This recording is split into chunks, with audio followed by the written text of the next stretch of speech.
So one of the things that you can do easily is apply filter gallery effects onto the image that you have right here in Photopea. So in order to do that, I'm going to go around onto the filter menu, and here you can see that filter gallery is an option. So once you go around onto filter gallery, then there are many different filter galleries that you can apply, as you can see right here. For example, you can go around and choose artistic right here, like color pencil, palette knife, and so forth. And for each of the filter gallery option right here, you can change around the stroke size right here. As you can see, you get the respective settings that you can actually go around and choose out. For example, for dark strokes, you can see that there's the balance right here that you can go around and move these out right here. And for halftone pattern, you can see that you can change around the size right here. And you got the menu like expand and contract right here. So there are many different effects, as you can see right here, that you can actually work with.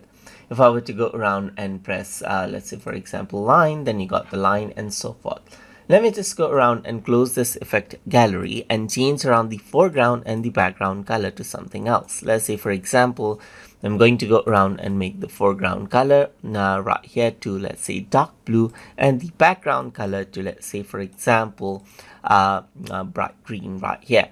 Now I'm going to go around onto filter gallery right here, and if I were to go around onto these black and white areas, then now it chooses the foreground and background color right here for many of the effects, as you can see right here, just like this, like tone edges. And if I were to go around over here onto let's say for example different things right here, then as long as you see the black and white areas right here, you can see that it uses the foreground and the background color. And you can utilize the chalk area, you can utilize the charcoal area, press OK, and then what happens is that this effect is applied right there, just like that.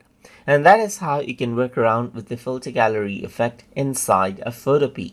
So if you guys learned something, as always, please like, comment, share, and subscribe.